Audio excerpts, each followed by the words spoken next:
Reports say the national chairman of Nigeria's ruling All Progressives Congress, Abdullahi Adamu, and the party's national secretary, Hilliard Etta, have resigned from their positions.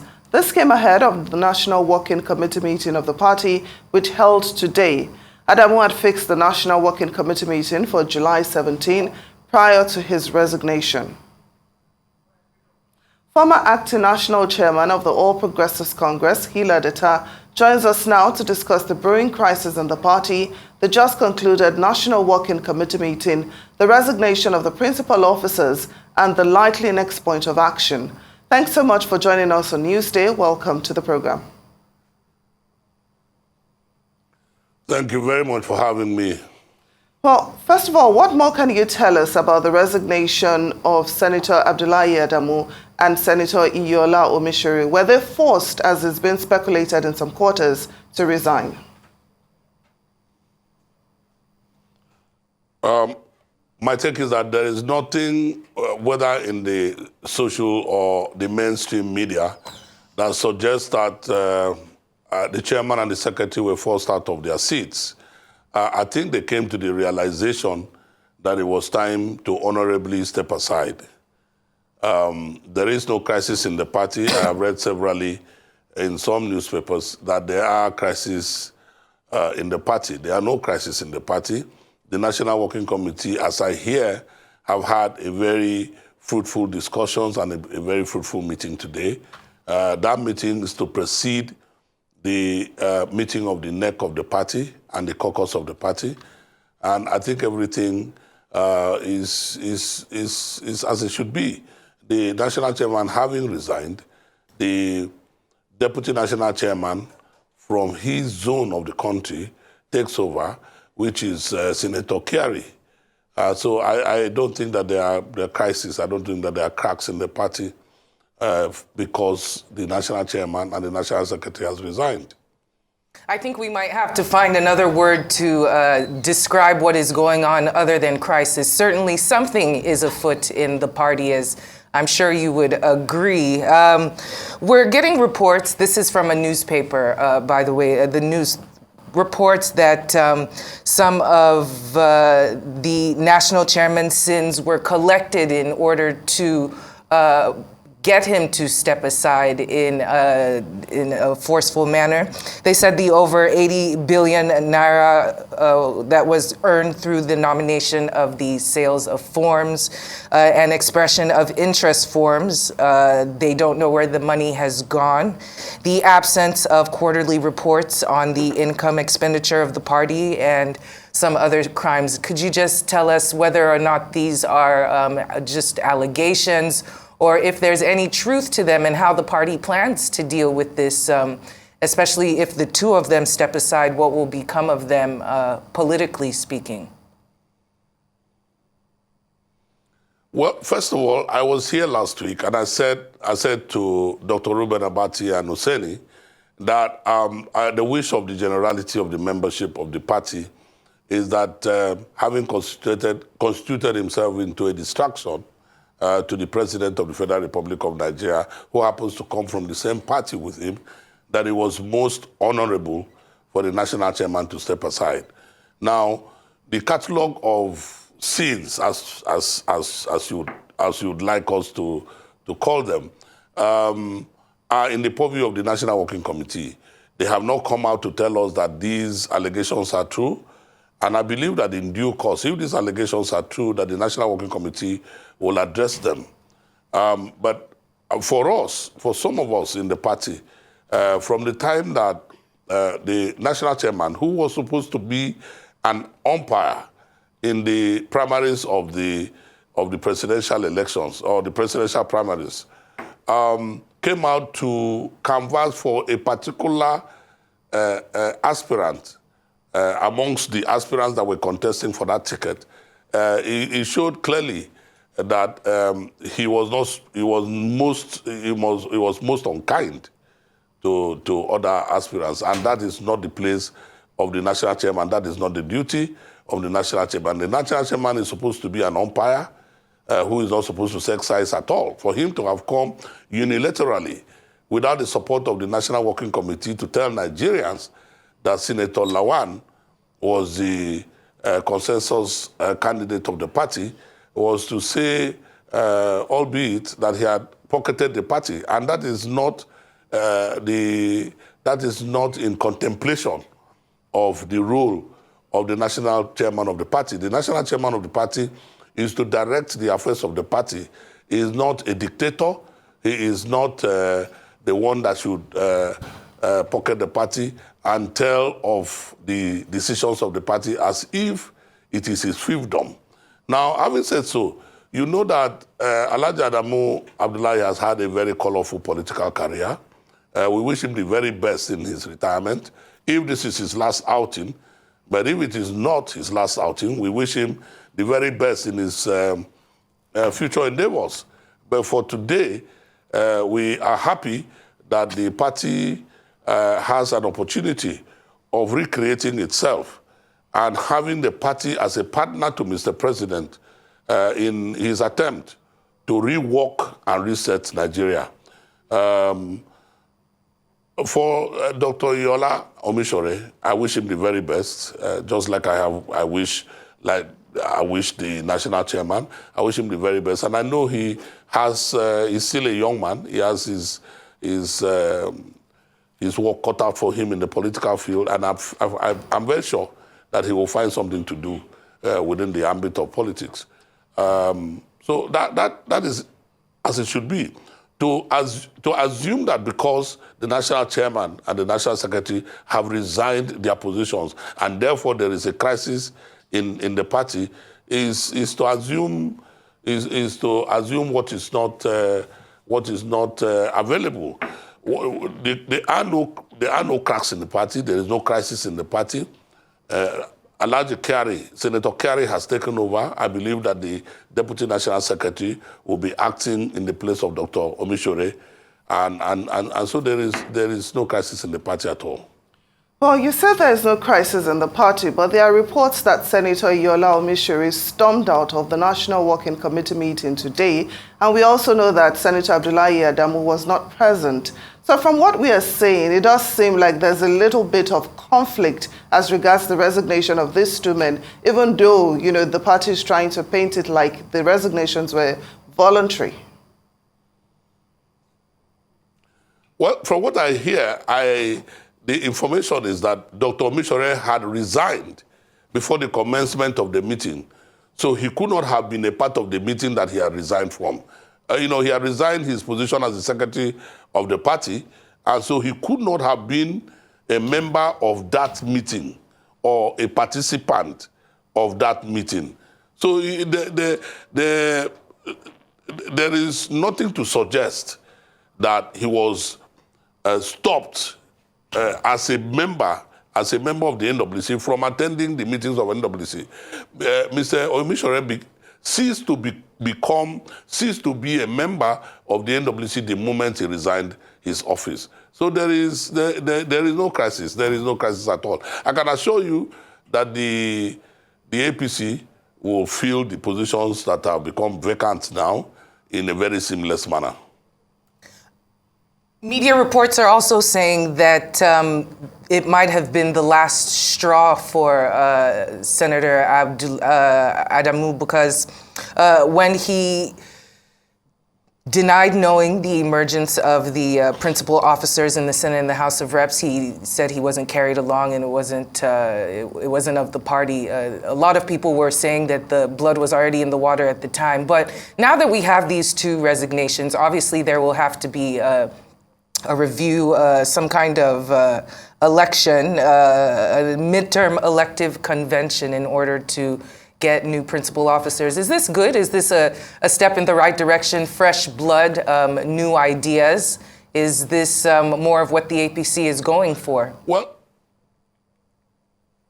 Well, again, when I was here the last time, I had suggested that the president should look into the affairs of the party, because this particular NWC is not his NWC. Now, a lot of meanings can be read to this statement that I have made. But the truth of the matter is that if the party is going to be a partner in the development of Nigeria, in what the president is trying to do, the opportunities and the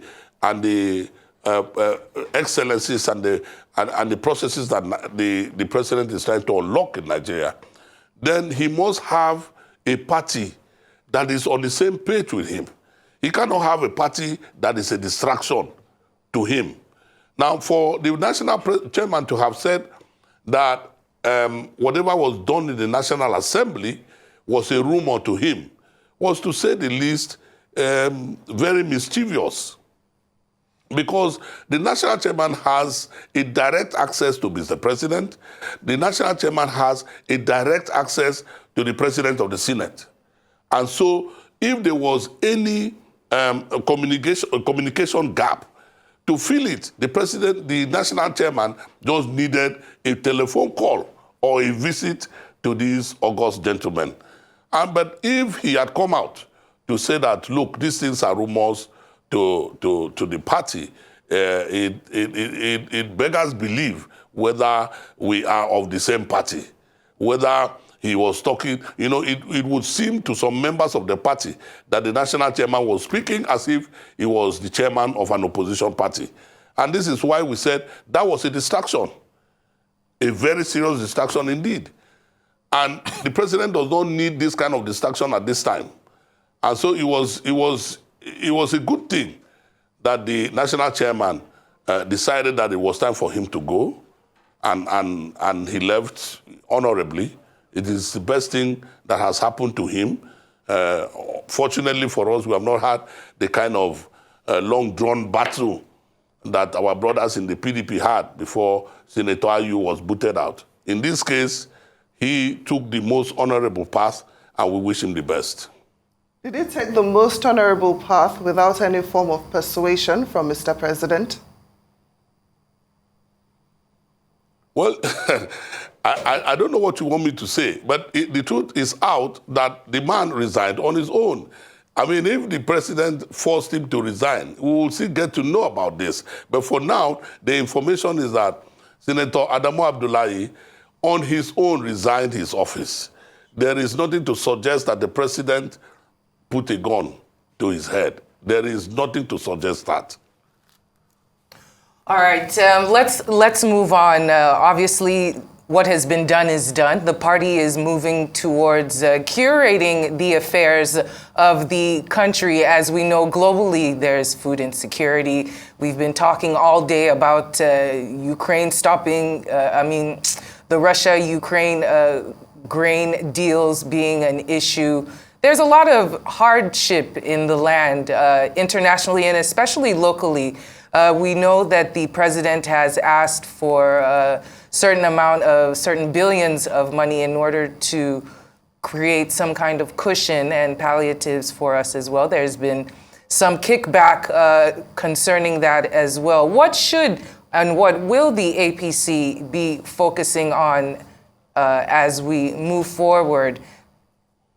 And do you think these things were discussed in the NWC meeting? Or was it just internal party? Well, I am not sure about what was discussed in the NWC meeting, but this I can tell you. Now, I am not a proponent of palliatives. I have said this over and over again. I prefer that opportunities are created in the economy. I prefer that the economy is expanded.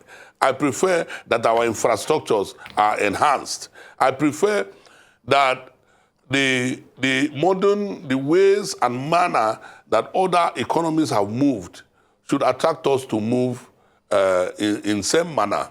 When you say, I remember that the last time, I think about 2 years ago, the president had said that they were going to transfer 30,000 naira to some persons. I don't know. I can't put that policy into a reasonable chart here.